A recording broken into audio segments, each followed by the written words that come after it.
pag-alab sa bawat pagkukuro, lahat ay makayakap. Buksan ang aming isip, sikatan ang liwanag ng kusang matangkilik, tungkuling mabanag. Buksan ang aming palat, sarili ba'y alay? Turuan mong ihahanap kami ng bagong malay. Magandang hapon sa ating lahat, mga kapatid, to our online parishioners who are with us, and for those of you who are with us here in the Parish Church. We will now begin our Triore, the 7 last words. Triore in Italian refers to 3 hours. Triore, 3 hours, 3 oras. Between 12 noon and 3 p.m., Jesus was on the cross saying his final words. He was given his sentence to death to be executed by crucifixion by Pilate at around 7 a.m. Friday morning. And around 9 a.m., he was already carrying his cross along the streets of Jerusalem. By 12 noon, he was already nailed to the cross. And between 12 noon and 3 o'clock in the afternoon, before he expired, this is what we call Triore. 3 oras ng mga huling habilin, 3 oras na si Jesus ay nagbibigay ng kanyang habilin sa mga kausap niya. Make no mistake about it, Jesus was conscious when he was hanging on the cross. Very early on, when he was crucified, when he was nailed to the cross, the soldiers, the execution team, 4 of them, 4 soldiers assigned for his execution, offered him already some wine to inebriate him, to give him some form of anesthesia. It was customary for the soldiers to give to the criminals to be executed the customary wine, sour wine, so that they would be anesthetized, so to speak, para hindi nila maramdaman ang sakit, hapdi at hirap ng pagkakapako. Jesus refused that. He refused the anesthesia. He wanted to endure it all. He wanted to take it all in. Triore, 3 oras na siya'y nakabayubay sa krus. 3 oras na kanyang paghahabilin na mga huling salita. We will now have the traditional 7 last words. But I would even say, dare to say, they were not last words that were generic or addressed not to anyone. Ang 7 huling wika ni Jesus ay mga wikang binibigkas niya sa mga tukoy na tao. Meron siyang ilang salita na binibigkas niya para sa lahat, pero halos lahat ng 7 huling wika ay binigkas niya para sa mga tukoy na tao, to tell us that Jesus' salvation is for all, but also for us, individuals, specific persons. So let us now go through the 7 last words of Jesus. Word number 1, ang kanyang unang mga wika. We find this in Luke chapter 23, verse 34. Father, forgive them, for they do not know what they do. Ama, patawarin mo sila, hindi nila alam ang kanilang ginagawa. Agad-agad ang tingin natin sa binigkas ni Jesus ay para sa iyo yon o para sa akin. Totoo din naman yon. It is meant for us.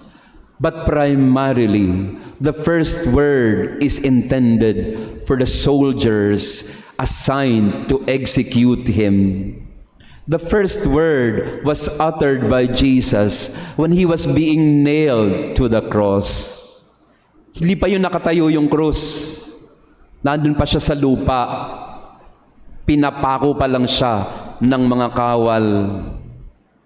Siguro'y nakikita nila si Jesus up close and personal while they were nailing him to the cross. Visualize that, brothers and sisters. Visualize the 4 soldiers assigned that day to execute Jesus. They had no idea what they were entering into. They had no idea who it is that they were executing because they were Romans and they were soldiers. They had nothing to do with the criminals that they execute.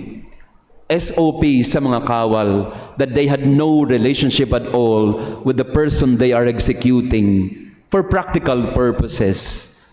Baka pagkilala ng kawal ang bibitayin, baka hindi niya bitayin. It was on purpose that they had no relationship with the execution, with the victim. So when Jesus said, Father, forgive them, for they know not what they do, he was talking to the soldiers. Siguro habang pinapako ang kanyang kamay, malapit na malapit sa kanyang kawal, ang mukha ng kawal halos nasa mukha niya. And perhaps Jesus looked at them in the eye and he told the soldiers, patawarin kayo ng Diyos sa inyong ginagawa.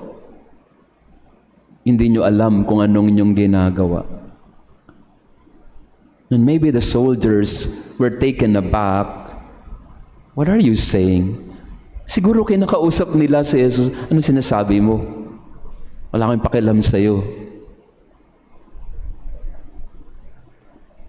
Father, forgive them. Forgive these soldiers. They don't know what they're doing. Ignorance. Ignorance sometimes is an excuse, a justification for doing something bad or wrong. Pwedeng sabihin na, hindi ko alam eh. Pasensya na. Hindi ko alam. Ganun ang sitwasyon ng mga sundalo. Di nila alam eh. Of course, ignorance is not an excuse, but somehow, naiintindihan naman natin ng mga sundalo. You look at the tone of Jesus, no hatred, no desire to take revenge, no desire to get even. Marami sa atin, sabihin natin lagi, I don't get mad, I get even. For Jesus, there was nothing like that. He understood the ignorance of the soldiers. The ignorance of the soldiers somehow diminished their guilt, their participation in what is happening. Di ba, maraming beses sa buhay natin, hindi mo alam. Hindi natin alam eh. At maraming beses, later on na lang natin na-realize ang ginawa natin. I did not know. How could I have known? Sa pamilya po natin, sa mga magkakaibigan, hindi ko alam eh. Eh di kung alam ko lang, hindi ko ginawa yun o hindi ko sinabi yun. Be patient with one another. Minsan di talaga nila alam. Minsan tingin natin, alam ng mga tao ang niisip natin. How could they know? Minsan, inaakala natin, dapat alam mo na yan eh. How could they know? We assume too much sometimes. You know? We blame people a lot because we presume that they should know. Eh, hindi mo naman sinasabi. Eh, paano nila malalaman? O paano may intindihan kung hindi mo naman pinapahayag? Father, forgive them, for they know not what they do. Ang paalaala sa atin ng Panginoon, intindihin natin. Minsan talaga di naman nila alam eh. Kaya magdahan-dahan din tayo sa isa't isa, sa pag-uusga natin sa isa't isa. Akala natin masamang tao talaga siya. Di ba maraming beses ganyan ang tingin natin sa ibang tao. Sama-sama nito, ang sama-sama mo, ba't yan ang ginagawa mo? Pero a lot of the things that we accuse people of doing are really things that we are just assume. And when we ask them, did you know? They'll tell you, I'm sorry, I did not know. How could I have known? Sa unang salita ng Panginoon sa mga sundalo, there's only love. Forgive these guys. They're just doing their job. They could not have known. Look at Jesus. Habang pinapako ang kanyang kamay, ang kanyang paa. Forgive these guys. They don't know. And maybe we learn to forgive also those people who don't know. Maybe they don't really. And we have to accept it and to understand it. Father, forgive them. They know not what they do.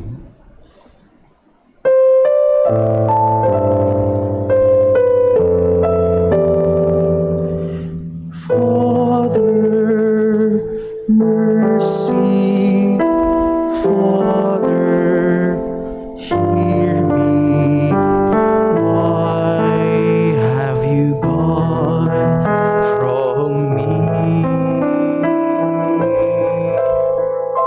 Broken, humbled, waiting, hopeful, Father, return to me. Wash me, my Lord, forgive me my sin. In your goodness have mercy on me. For I have done evil before you, I know, have sinned from the day I was born. Father, mercy, Father, hear me. Why have you gone from me?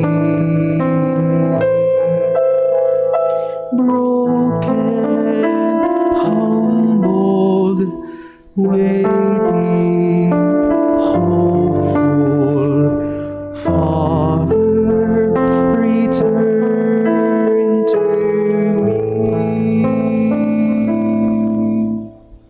The second word of Jesus addressed to a particular person.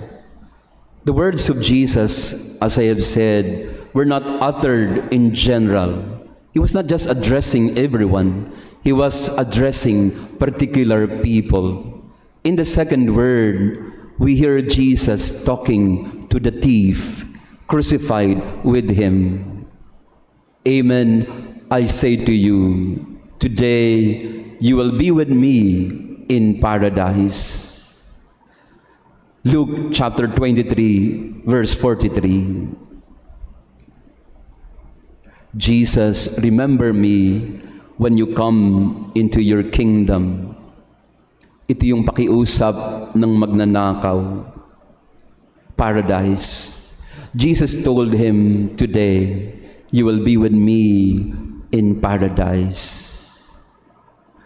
Remember Adam and Eve who were expelled from paradise. That paradise was closed when they were expelled. Today, paradise has been opened.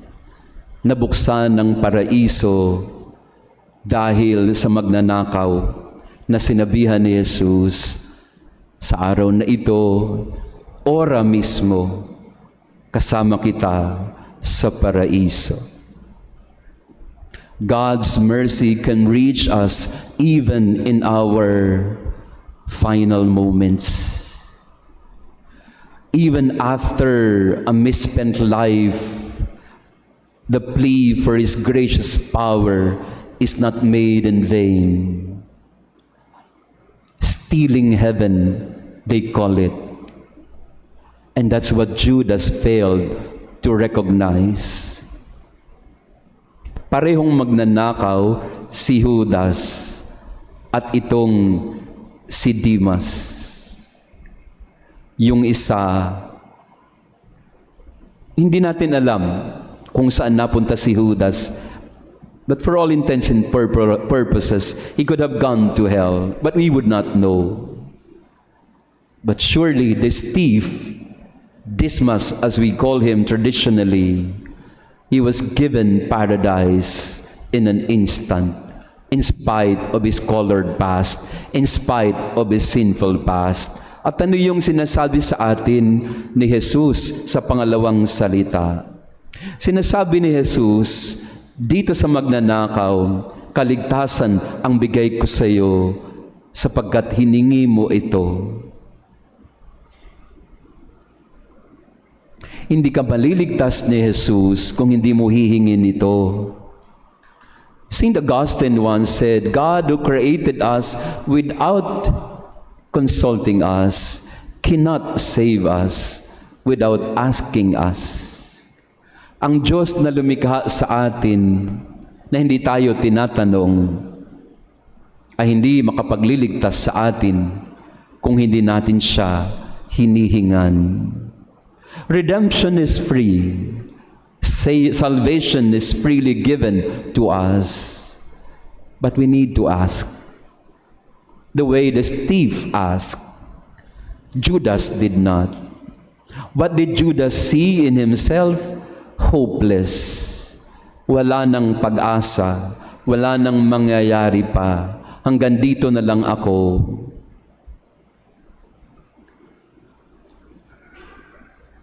Marami na po akong nakausap dito sa ating parokya na mga pamilya na nagdurusa.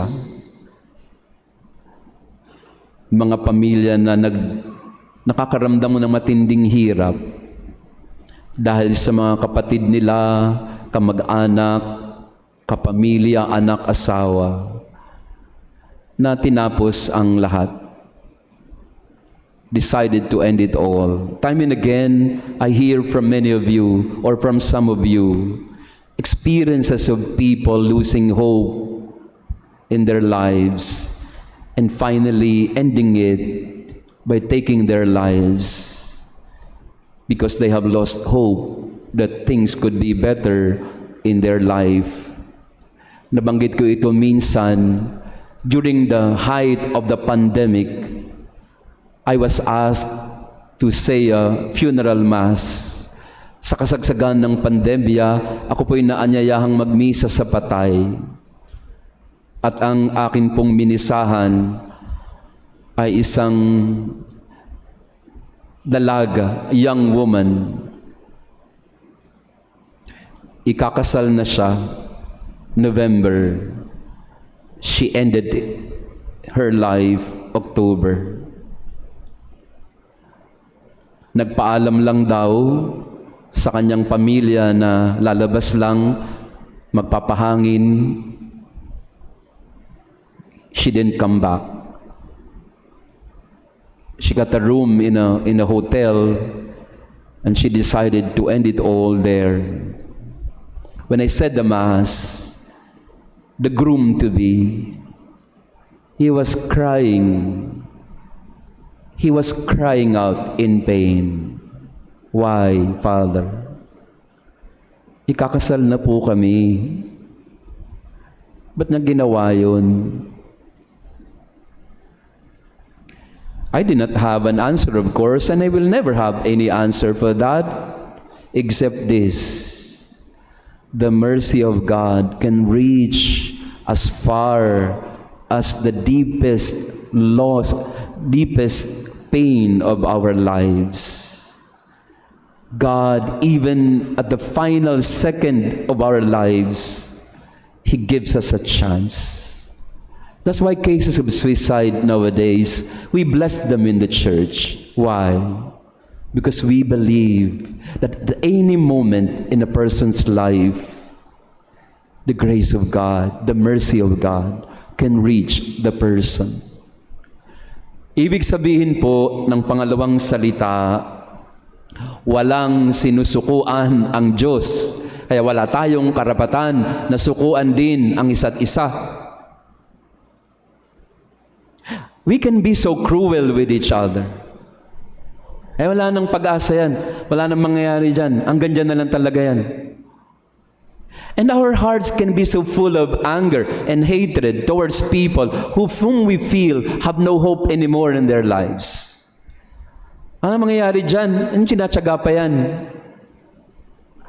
At naririnig ko ho yan maraming beses na sa ating mga pamilya na, well, ano ang gagawin ko rito sa anak ko, Father? Tigas-tigas ng ulo. Ang gagawin ko dito sa asawa ko? Imbis na tulungan kami, siya pa nagpapahirap sa amin.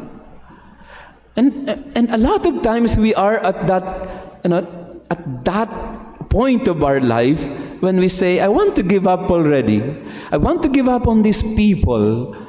I do care for them, but it's just too much. I don't want them anymore.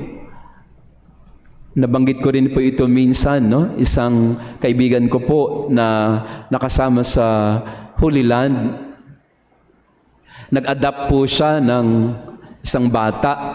When the boy, little boy, was only around 6 or 8 months, he adopted it from a family. At ang sabi niya, ako na po mag-aalaga. And they work out the papers and all that. So alam niya yung family and everything, the works. Yung bata ngayon ay around 9 or 10 years old, if I'm not mistaken. At ang sabi niya sa akin, Father, gusto ko nang isoli yung inadapt ko. Ayoko na. Para akong kumuha ng batong ipupukpok sa sarili ko. Lagi akong pinapatawag ng principal sa school. And the boy is very disrespectful to me. Hindi ako ginagalang. Hindi ako sinusunod. Hindi ako pinapakinggan. At may mga pagkakataon pa na sinasabi sa akin ng batang ito, my adopted son, sinasabi pa niya, Daddy, darating ang panahon, akin lahat ng pera mo. And he was saying, isusuli na kita. Ayoko na sa'yo. And he was asking my opinion about it. And I was telling him, kapatid, walang sulian. Hindi tayo nagsusuli ng isang minamahal natin. O, yung mga bata dito, hindi ka isusuli ni Mami o ni Daddy, kung kanino man. Tsatsagain ka nila. Tsatsagain natin ang isa't isa. Second word, today you will be with me in paradise. The Lord will not give up on us. He'll not give up on us. At the last minute, at the last second, He can give paradise to us.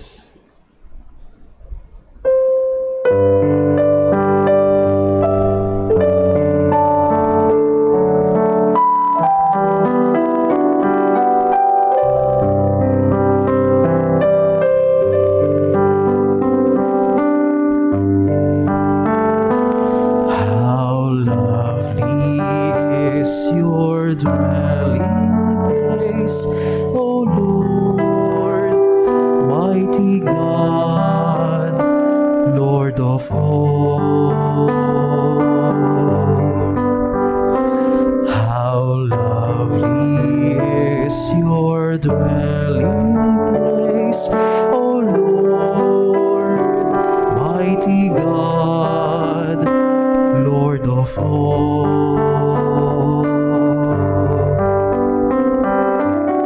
Even the lowly sparrow finds a home for her brood, and the swallow a nest for herself where she may lay her young. In your altars, my King and my God, how lovely is your dwelling place, O Lord, mighty God, Lord of all. How lovely your dwelling place, O Lord, mighty God, Lord of all. Pagkatapos kausapin ng mga sundalo na nagpapako sa kanya, kinausap yung katabi niya, yung nasa bandang kanan. Pangatlong salita, kinausap naman niya ang nanay niya na nasa kanyang paanan. I would like you to be attentive to this detail because Jesus was a dying man.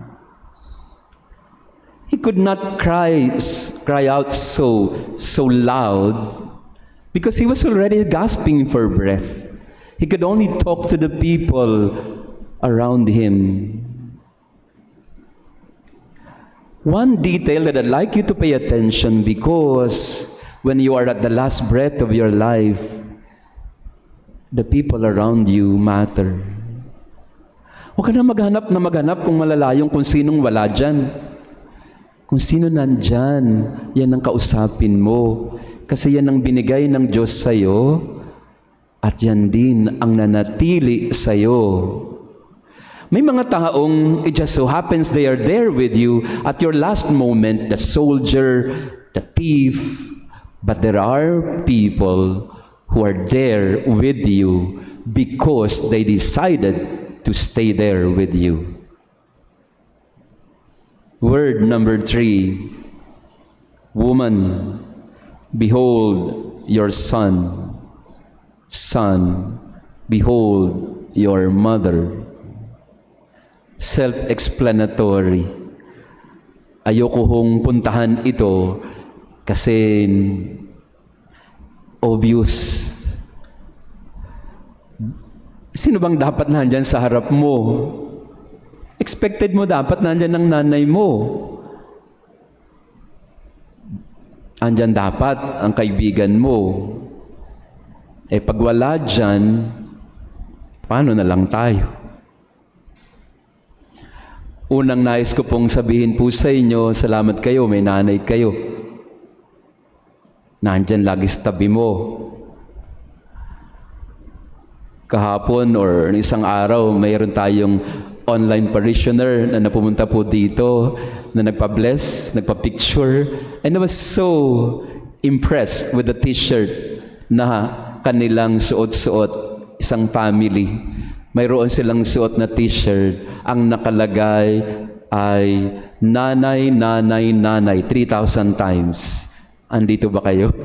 I don't know, our online So I got intrigued. Kasi yung kanilang t-shirt ay nanay, nanay, nanay, 3,000 times.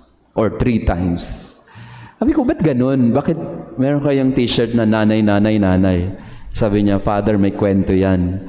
Kaya kami may mga t-shirt ng nanay, nanay, nanay. Kasi po, pag tinatawag namin si Mami, hindi pwedeng isang nanay lang.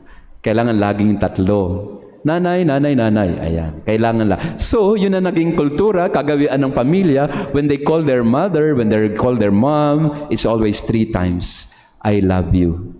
Mama, mama, mama, I love you. Nanay, nanay, nanay. And this is the 3rd word. Nanay, nanay, nanay.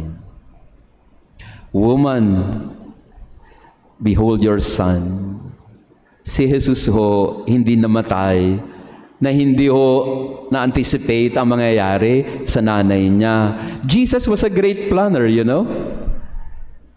He would not make decisions arbitrarily, or he would not make choices na hindi niya pinag-iisipan. Everything is planned.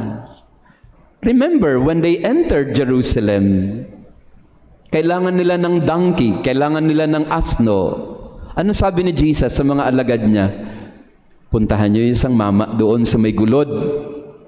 Sabihin niyo sa kanya, the master has need of your animal. Eh, sino nag-arrange nun? Of course, bago pa man pumasok si Jesus sa Jerusalem, nakausap niyo na yung may-ari ng donkey. Jesus had foresight. Hindi siya nag-iisip na ngayon lang. Iniisip din niya na anong mangyayari sa kanila o anong mangyayari sa akin. Holy Thursday, Last Supper. Anong sabi ni Jesus sa kanyang mga alagad? Go, you will find a man carrying a jar of water. Sundan niyo siya. At sabihin niyo sa kanya, the master has a need of a room where he will eat his Passover. And then he will lead you to an upper room. Again, niready ni Jesus ang kakainan nila. Here, in the 3rd word, Jesus again has foresight. Hindi niya basta-basta iiwanan ng nanay niya ng ganun-ganun lang.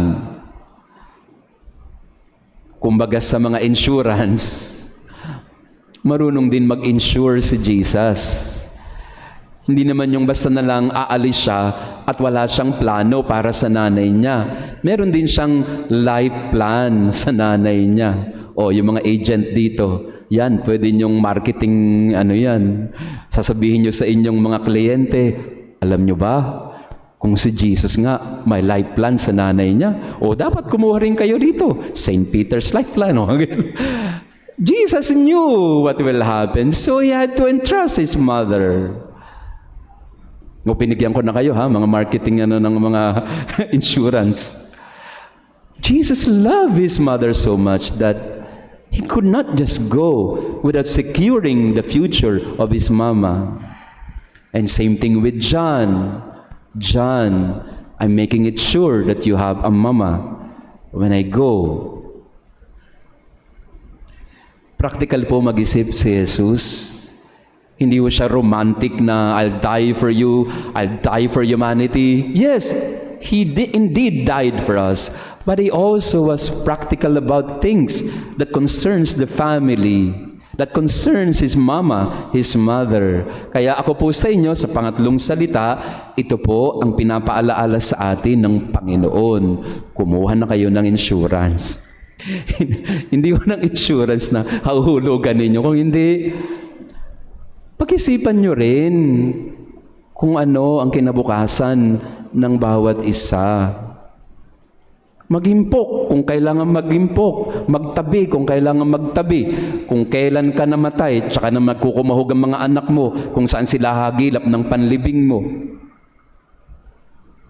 Eh ngayon pa lang, bumili ka. Tuwan-tuwa yung mga agent. Ang sinasabi lang po ni Father, 3rd word, kailangan meron kang ihahabilin. Meron kang pagbibilinan at meron kang ihahabilin. Hindi ko mo dahil para maging mayaman tayo. Father, paano ko maghahabilin? Anong ihahabilin ko? Kanino ko maghahabilin? So ngayon pa lang po mga kapatid, third word, kanino ka maghahabilin? At ano ang iyong ihahabilin? Ano ang iyong last will and testament? Meron ba? Kung wala naman, baka magandang pag-isipin na ngayon pa lang. Kaysa naman pagkamatay mo, away-away lahat ng anak mo dahil hindi mo inayos sa mga mana nila. Third word of Jesus was very practical for the family. He secured his mom. Kung ako naman yun, wala nga lang ako nanay, pero kung ako yun, I would secure my mother. I would secure the future of my loved one. If I have the means, why not? But it was not just about money. It was about care for the family. If you care for your loved ones, foresight. Minsan wala tayong pag-iisip ng anong kahihinatnan natin o anong mangyayari sa pamilya natin. Ang iniisip lang natin yung ngayon. One day millionaire. Pagka may pera ngayon, waldas lahat.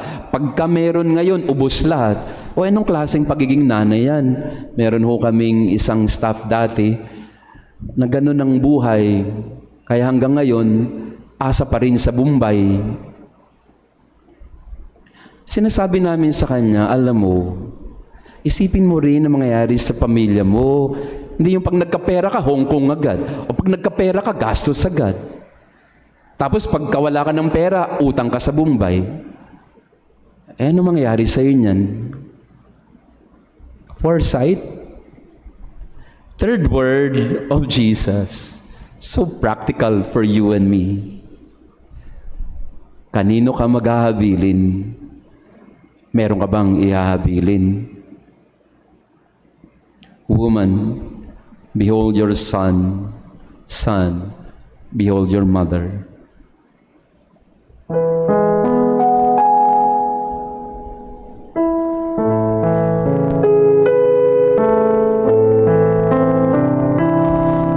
Hindi kita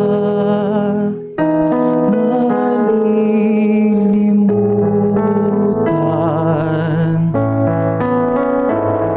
Hindi kita bababayaan.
Pagkatapos niyang kausapin ang mga sundalo, first word.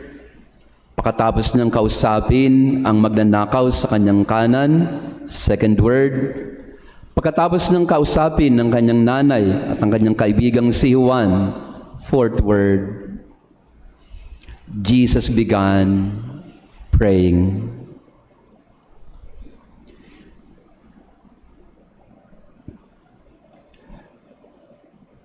My God, why have you forsaken me? Sa pang-apat na salita, nagdasal na si Jesus. But of course, he was always praying. He has always been praying all throughout. From agony in the garden, he was praying. He was in constant communication with his Father, with Abba. But in the fourth word, Jesus began to pray Psalm 22. The opening words of Psalm 22 is Eli, Eli, lema sabachthani. My God, why have you forsaken me? Matthew 27:46, Mark 15:34. Perhaps Jesus was feeling the pain already, or indeed he felt the pain, but he was also experiencing now a certain kind of aloneness or loneliness. Kaya niya yung pain ng katawan kinaya niya nga magdala ng krus Kaya niya nga yung ipako siya sa krus from 12 noon to almost 3 o'clock now.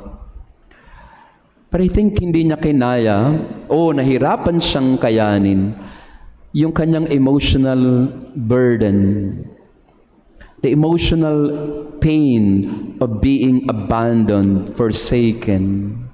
First by his friends. Forsaken by his friends. Kumbaga sa dinami-dami ng mga taong naniwala sa iyo, sa dinami-dami ng taong napagaling mo, sa dinami-dami ng taong tinulungan mo, sa dulo ng lahat, apat lang ang nandyan sa harap mo. O 5, 6, depende kung ilan ng babae na nandun sa harap. Have you ever thought about it? Asan si Bartimeus? Asan si Zacchaeus? Asan yung 12, except for John? Asan yung mga tao na kasama niya na 5,000 niyang pinakain? Asan lahat yun? Asan sila? Wala. Ang natira sa akin, kapiranggot. And when he was seeing this, he thought of Psalm 22 and he was telling the Father, why have you forsaken me? First of all, maybe he was saying to himself, why have they forsaken me? Why have they abandoned me? It was a cry of anguish, a cry of abandonment. It was a very human cry. It was very personal, deeply personal for Jesus because he felt abandoned. And when he prayed to the Father, when he addressed the Father, my God, why have you abandoned me? Maybe he was replaying what he said in the agony in the garden. Father, kung pwede bang alisin mo na ito? Tay, tulungan mo naman ako. Parang ayoko na nito. Tutuloy pa ba natin to? Jesus suffers. And it was a real suffering. But because he was praying the psalm, Jesus was not just praying about his own abandonment. In fact, the prayer of Jesus, my God, why have you abandoned me, is a praying on behalf of all who are suffering, of all who are feeling that they are abandoned, of all who are carrying the anguish in their hearts. Sabi po ng mga dalubhasa sa Biblia, when he prayed Psalm 22, he was praying the Messianic Psalm. the prayer of the Messiah. And the prayer of the Messiah is not just a personal prayer to Jesus, but it was a prayer on behalf of all who are suffering, of all who are in pain, of all who are in anguish. It was a prayer in solidarity with others who are in the same situation. Jesus was taking upon himself the suffering of others with him. And this is so beautiful. Why? Because Jesus takes upon himself the prayer of so many people in the world before and during his time and after, during our time today. He is carrying also our cries of abandonment, of suffering, of loneliness. Why have you forsaken us? Yung panalangin ni Jesus ay panalangin para sa atin, patungo sa Ama. So when Jesus prayed, my God, why have you forsaken me? He was not referring to himself alone. Kaya niya yon. Kaya niyang talikuran siya ng kanyang mga kaibigan at kaya niyang mag-isa sa krus. Kaya niya yon. Pero ngayon, kinakaya niya para sa atin. His suffering is in fellowship with us and for us, in solidarity with us. And that gives us hope. Akala natin yung panalangin ni Jesus ay panalangin ng kawalan ng pag-asa. My God, why have you abandoned me? For many biblical scholars, they say it was not an abandonment statement. It was a redemptive statement, because when he uttered the words, Eli, Eli, lema sabachthani, he was saying these words not for himself, but for all of us who are abandoned, who are forsaken, who are lonely, who are neglected. He took upon himself our own abandonment. Sa madaling salita, kinuha ni Jesus ang lahat ng pakiramdam ng mga tao na pinabayaan sila ng Diyos at isinama niya sa kanyang panalangin sa kanyang Ama. Now, Jesus recapitulates, Jesus captures all the prayers of the people in the world, all those who feel that they have been abandoned by God, all those who feel that they are alone in fighting this out in their daily life. Jesus is gathering them all. Jesus now performs his messianic task. Ngayon, pakatapos niyang ihabilin ang nanay niya, pakatapos niyang bigyan ng paraisong magnanakaw, pakatapos niyang patawarin ang mga kawal, ngayon isinasama niya ang sangkatauhan sa kanyang paglapit sa Ama, sa kanyang panalangin sa Ama, para lahat tayo na nakakaramdam na tayo'y pinabayaan ng Diyos, may spokesperson na tayo. Jesus became our spokesperson to the Father when he said to the Father, my God, why have you abandoned me? When Jesus said those words, he was saying these words to the Father, but he was saying these words on our behalf. And so to you, my dear brother, my dear sister, who feel that God has abandoned you, Jesus took that feeling to himself and brought it already to the Father. And so we say, when we come to Jesus, Jesus, take my loneliness with you. Bring it to the Father. Jesus, take my sickness with you. Bring it to the Father. You are the Messiah. You have been praying for us. Help us. Hosanna, save us. Bring our intentions and needs to the Father. You are the mediator. You are the anointed. Bring our prayers to the Father. Now we have a mediator. Now we have a spokesperson that can best speak for our behalf to the Father. My God, why have you forsaken me? This is not a cry of abandonment. This is the prayer of Jesus for you and me, bringing all this to the Father so that we would always be affirmed that God never abandons us.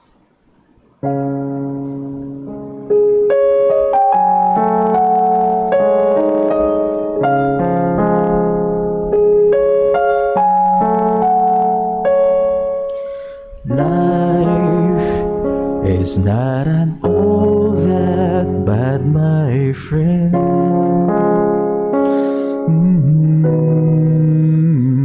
If you believe in yourself, if you believe there's someone who walks through life with you, you'll never be alone.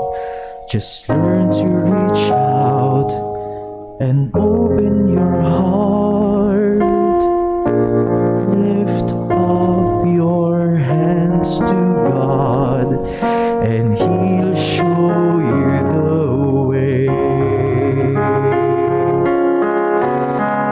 And He said, cast your burdens upon me, those who are heavily laden. Come to me, all of you who are tired of carrying heavy loads. For the yoke I will give you is easy, and my burden is light. Come to me, and I will give you rest.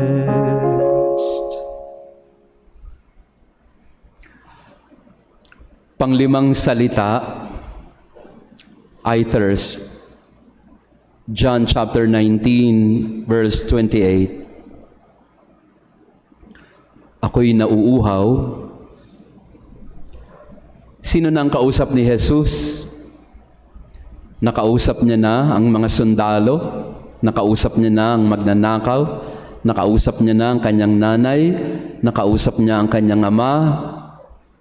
Sa ikalimang salita, ikaw, ako ang kausap niya.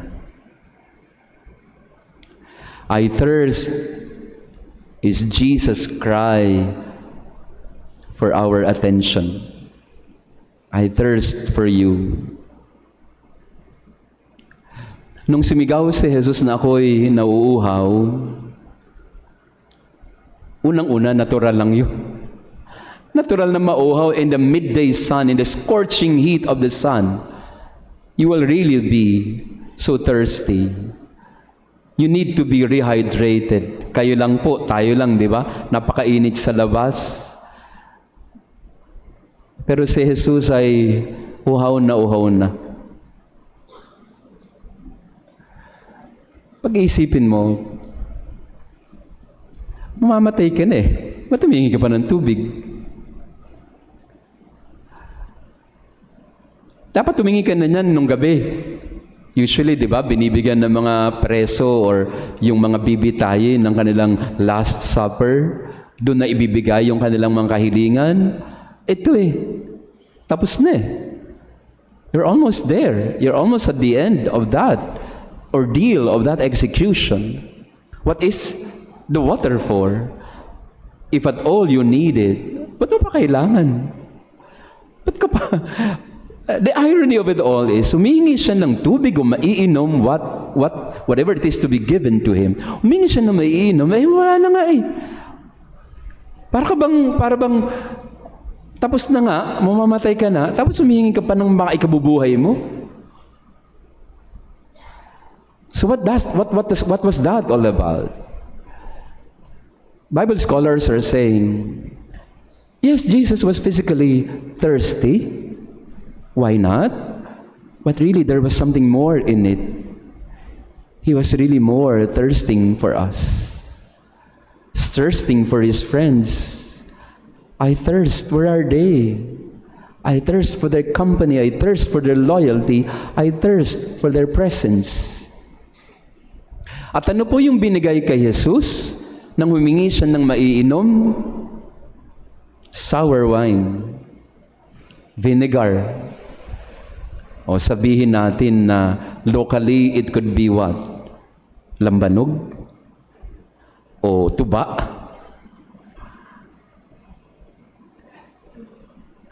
Jesus was thirsting, and we can only give a sour wine. This is how we respond to God's love.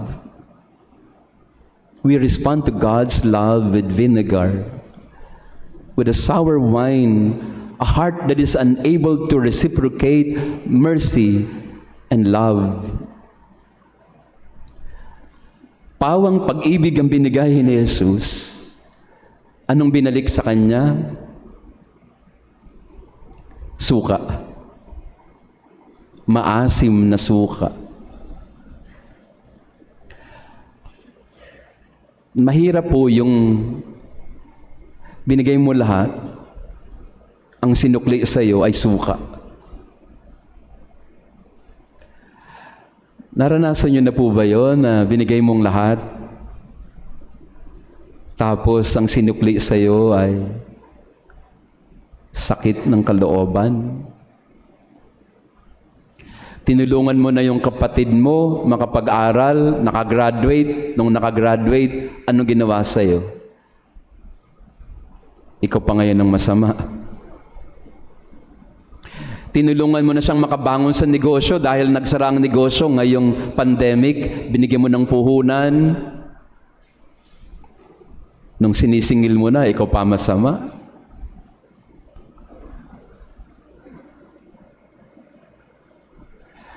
Ikaw na nga itong nagiging mabuti. Ikaw pa pinapalabas na masama. Nagbigay ka ng pag-ibig, binigay sa iyo suka. Ang hirap po, ano? Ang hirap ng nararanasan natin na you only have love in your heart, but they can't reciprocate the same love. And Jesus said, I thirst, I thirst. Nauuhaw ako. Nauuhaw ako hindi dahil hindi expect ko na ibalik niyo sa akin ang binigay ko sa inyo. Kaya lang, I think Jesus was also asking for a little affirmation of what He did. Siguro sinasabi niya sa sarili niya, nauuhaw ko doon sa mga tao na pinakain ko, asan sila? Nauuhaw ko doon sa mga tao na pinagaling ko, asan sila? Nauuhaw ko doon sa mga tao na nakapakinig ng aking mga pahayag, asan sila? At siguro kung ilalagay natin sa konteksto natin ngayon, asan sila na mga natulungan ko? Asan sila na mga... It's not because we are expecting something in return, but it's as human as we are, we also want some affirmation that the good things we have done would be appreciated. Kahit konting appreciation man lang. O sabi nga ni Sharon Cuneta, kahit konting pagtingin man lang. Gaano ba kahirap yun? I thirst. Tapos suka ibibigay mo? Hindi naman siya humihingi ng 1 galon, hindi naman siya humihingi ng 3 kilo o tatlong barrel ng tubig o kung ano man. Hinihingi lang niya, kaparanggot lang eh. Hindi mo lang mabibigyan kahit konting tubig. Ang talaga ibibigay mo ay maasim na suka. Well, for one, because they believe that vinegar, meron siyang anesthetic effect. Oh, yun ang binibigay nila kay Jesus. Kasi sabi nila, nagdideleryo na to, o so ibigay nyo na yung anesthesia para matuluyan na yan. Bigay mo na ng morphine yan para mawalan ng malay yan. At yun po ang pakiramdam ng marami sa atin. Bigyan mo na ng morphine para tumahimik na.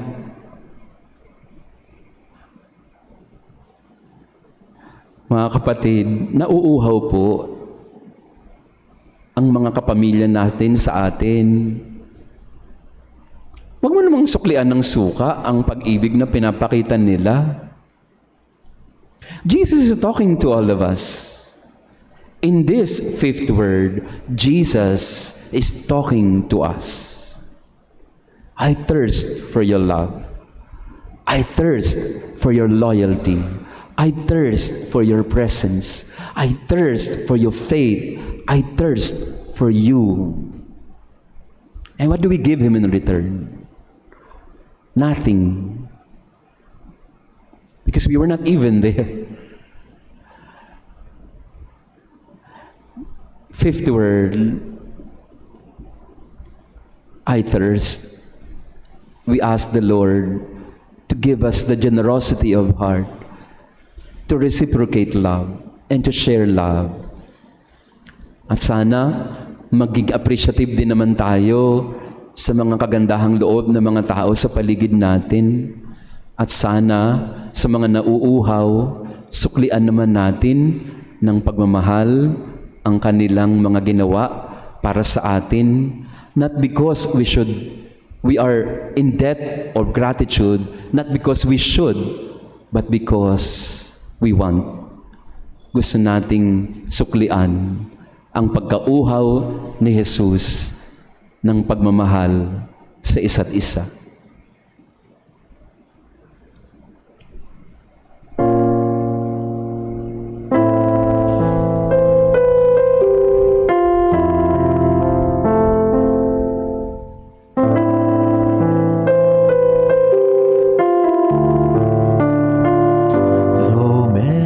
Times I run from you in shame, I lift my hands and call upon your name. For underneath the shadow of your wings, my melody is you.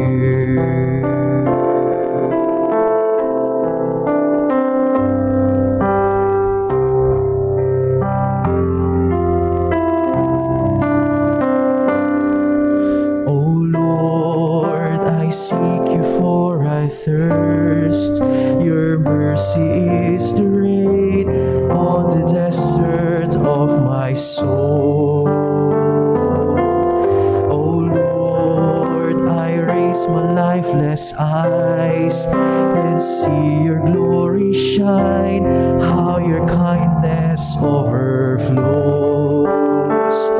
Though many times I run from you in shame, I lift my hands and call upon your name.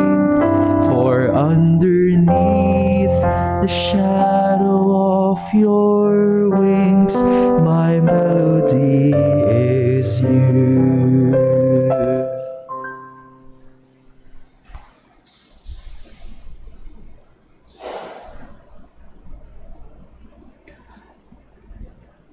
Yung pang-anim at pang-pitong wika ni Jesus ay pwedeng pagpalitin dahil sila'y mga huling salita na binigkas ni Jesus. Una, kay San Juan, ang huling salita na binigkas niya ay Tetelestai, it is finished. But in St. Luke, the final words of Jesus were, Father, into your hands I commend my spirit. These are both the last words of Jesus, depending on whatever account you are looking into. But for word number 6, we take the version of John. John chapter 19, verse 30. It is finished. Naganap na. Consummatum est. In Greek, tetelestai.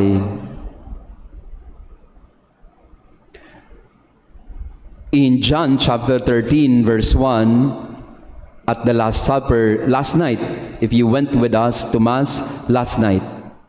John chapter 13 verse 1 started with, He came to His own, and His own did not accept Him, but He loved them to the end.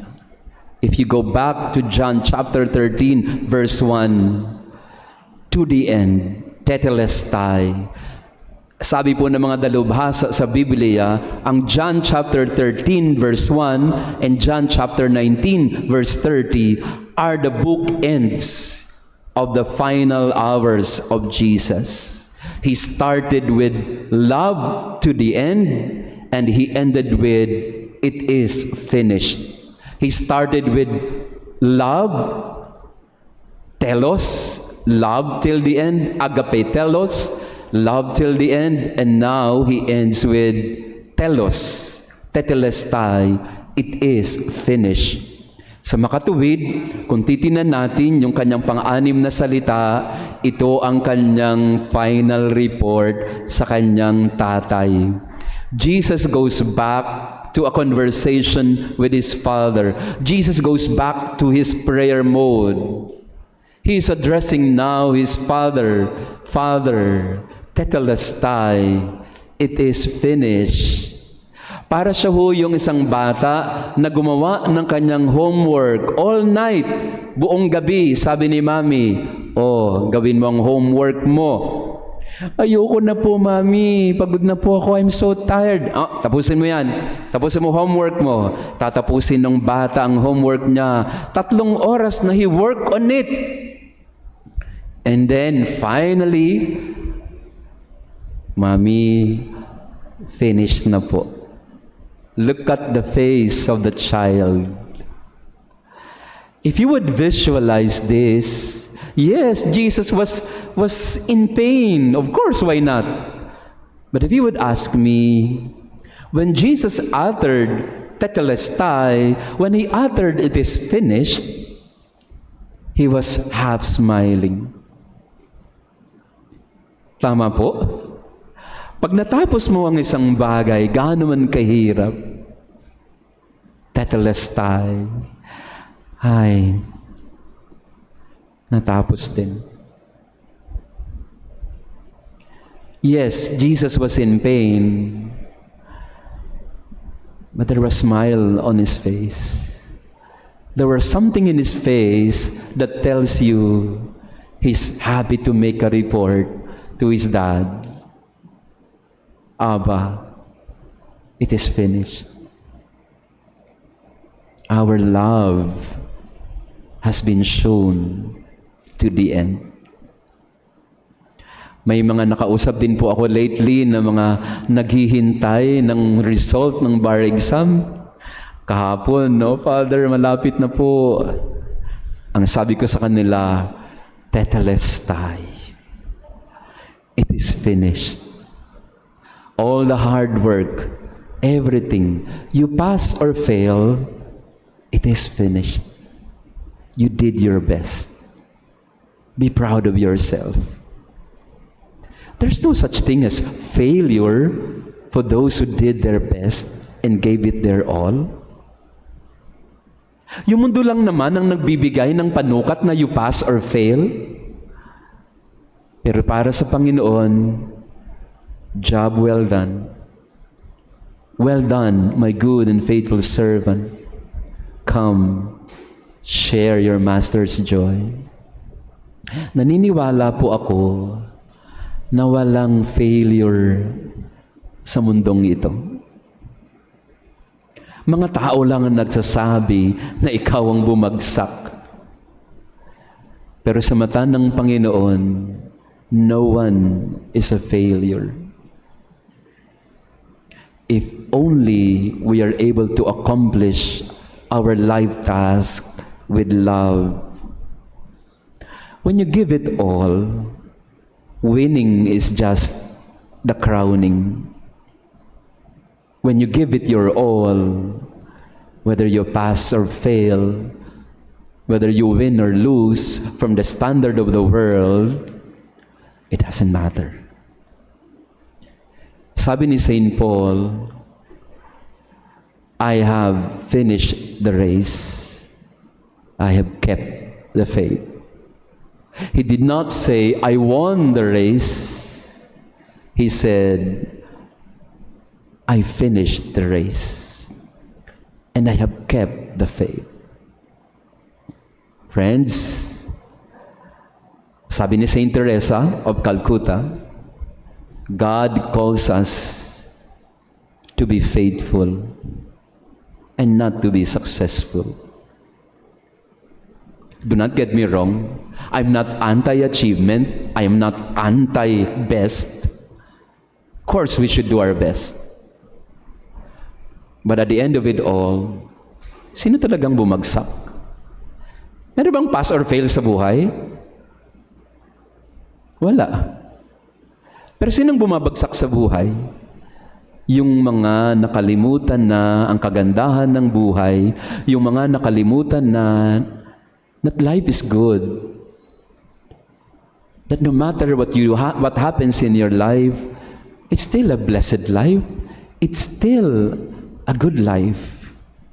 You're not called to be successful all the time, but you're called to be faithful in love every time.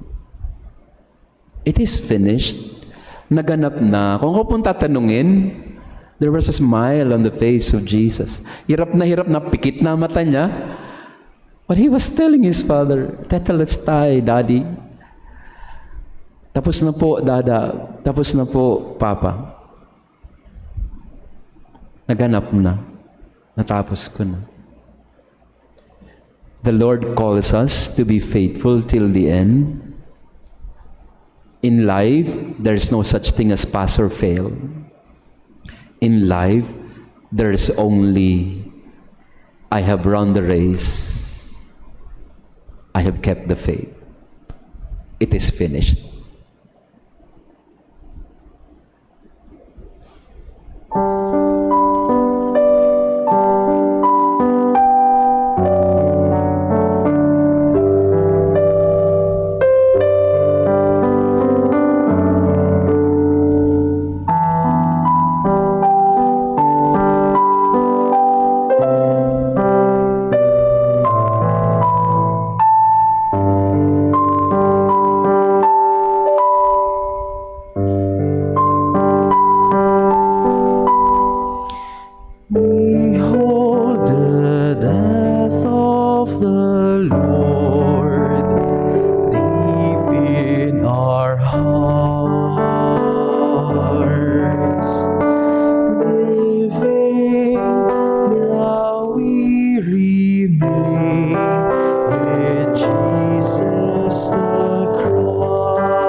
Himself became our bread, broken that we might live, love beyond love, pain for our pain. We are the presence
We now go to the seventh and final word of Jesus.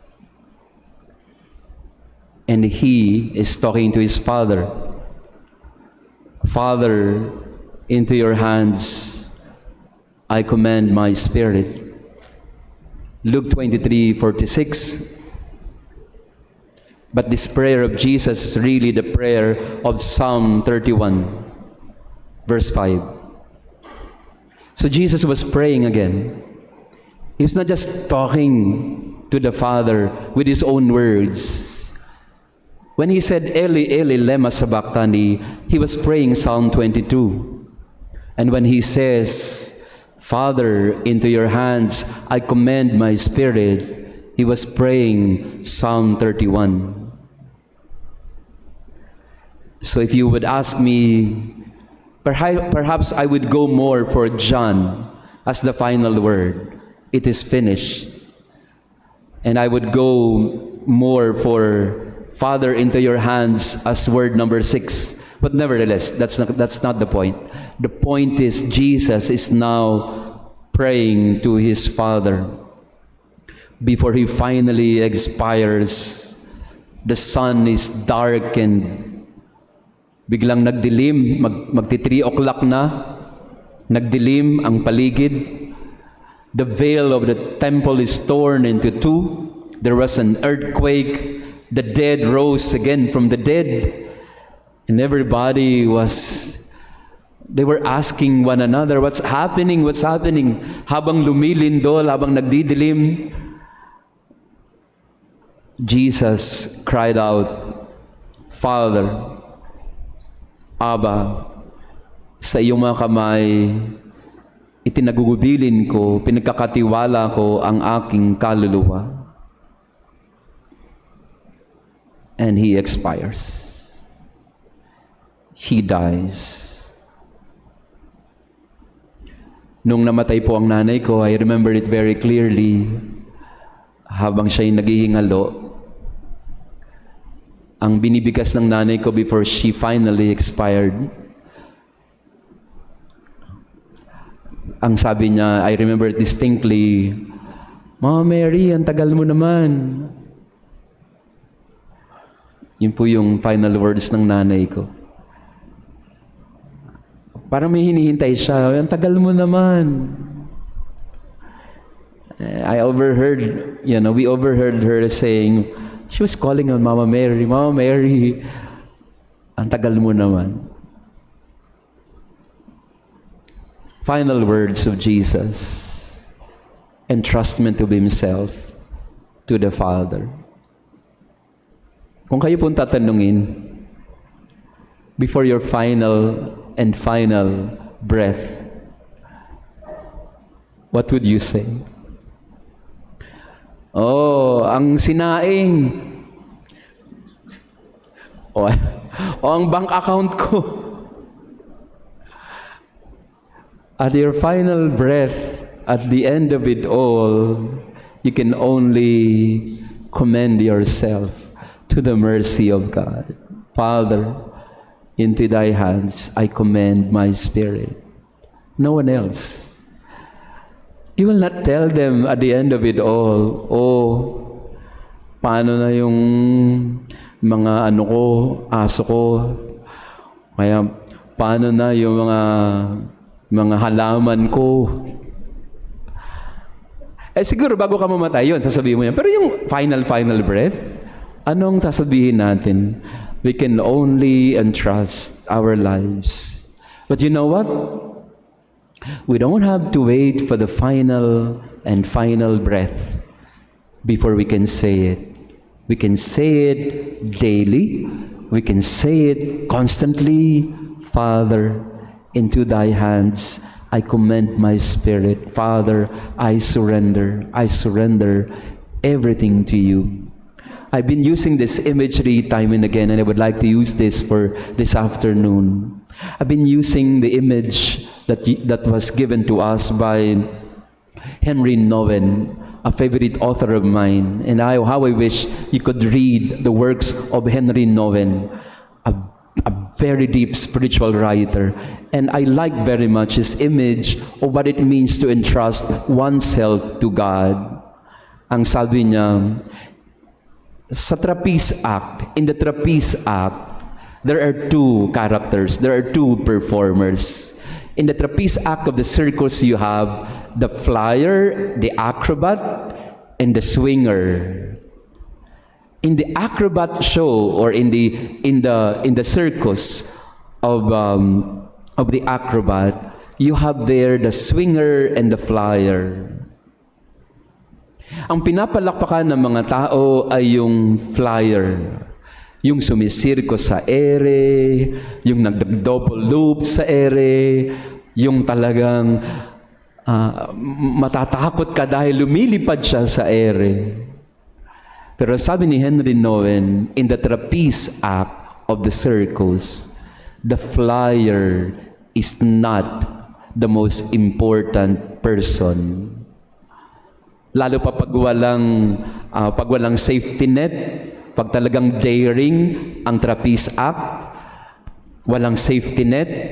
Ang sabi ni Henry Nouwen, yung mga sumisirko, paikot-ikot sa ere, wala yun. Mga mayabang lang yun. Kasi madali namang i-train yan na ikaw ay umiikot-ikot sa ere Pero ang sabi niya, the most important person in the Trapeze Act is the swinger. Because it's the swinger who catches you. And here's the detail about the Trapeze Act. Sabi ni Henry Nouwen, the flyer should never reach out to the hand of the swinger because he will miss the swinger. Once the swinger or once the flyer is committed to the air, pakatapos ng sumirko-sirko, wala siyang ibang gagawin kung hindi itaas ang kanyang dalawang kamay at magtiwala na sasaluhin siya ng swinger or ng catcher. He could never grab the hand of the swinger. He will miss it. He will only trust that the swinger will catch him after his daring daredevil drives. And Henry Nouwen said, that is what you mean by entrusting yourself to God. Pwede kang magmayabang sa mga nagawa mo sa mundo, pwede mong ipagmayabang na sumirko-sirko ka sa ere, pwede mong ipagyabang na nagawa mo ito, nagawa mong ganyan, but at the end of it all, you can only surrender and ask that He catches you so that you won't fall. Father, into your hands I commend my spirit. Trust in the Lord and trust your life to the Lord. Jesus was praying on our behalf again. He was praying the psalm and He was telling us, pray with me. Pray with me and entrusting myself to the Father so that you in your life also will surrender it all to God. Dati-rati po, sa buhay ko nung medyo bata pa ako, I like to control things in my life. I'd like to be in charge. I'd like to be certain. 3 C's when you are young.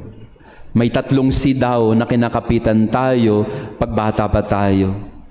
That we should be in control, that we should be in charge, that we should always be certain. Pero habang tumatanda tayo, nalalaman natin, we are not in control. We are never in charge. It is not always clear. May mga pagkakataon sa buhay natin na ipapakita sa iyo ng Panginoon na you're not the boss. No matter how you pretend to be, you're not in charge. You're not in control. And you're not always certain. You can only say, I trust. Jesus King of mercy, I trust in you. And when I say I trust in you, I say, you're the driver. Let me take the passenger seat. Let me take this ride with you. I'm there, trusting that you take the wheel and bring me to where I should be and where I should go. Brothers and sisters, as we end these 7 last words, the final word of Jesus, the commendation and the entrustment of himself to the Father, is an invitation to all of us as well. Surrender and trust your life. Don't always be so in control of everything. Don't always think that you can be in charge of everything. You don't have the variables with you all the time. You cannot always cover all bases every time. Have some space for failure. Failures are not fatal. Have some space for doubt. Doubts are not always leading you to your end. It's okay if you're not in charge. It's okay if you're not sure. And it is okay if you don't know what will happen. But you can only trust in the mercy of God. The final act of Jesus was an act of abandonment. Kanina sinabi niya, Father, why have you abandoned me? Binawi niya ngayon at sinabi niya, I abandon myself to you. The final act of Jesus is giving his life away and giving his death away. Magkaiba daw po yun. Let me end with this thought. Brothers and sisters, magkaiba yung when you give your life away and when you give your death away. When you give your life away, you give to the Lord your energy, your passion, your creativity, your talents, your resources, everything. When you give your life away, yung buhay mo ay ginugugol mo para ihandog mo at ibigay sa Panginoon at sa mga taong pinag-aalayan mo nito. Some writers are calling this the active ministry of Jesus. He was giving his life away. He was giving himself away. He was giving his time, talent, treasure, energy, everything away. But at the end of it all, the final act of Jesus is when he gave his death away. When he gave his death away, there was nothing more to give except his death. And even his death, he surrendered it to his Father. Brothers and sisters, many of us are not able to handle grief in our life. Many of us are not able to handle the sadness caused by losses and departure of loved ones. Ako po, hirap po ako dyan. I've been very vocal about it. Hirap po ako dyan to surrender death to the Lord. But the final act that Jesus asks of us is to entrust even our death to Him. To entrust the death of our loved ones to Him. In the end, we say, to live or die, O Lord, it's up to you. It's in your hands. And I trust you. So sa atin po, na mga hindi makahulagpos sa kalungkutan, bunga ng kamatayan ng mga mahal natin sa buhay, sinasabi ng Panginoon sa atin ngayon, as I die on the cross, surrender your death to me. And I will take your grief away. Seventh word of Jesus, Father, into your hands I commend my spirit.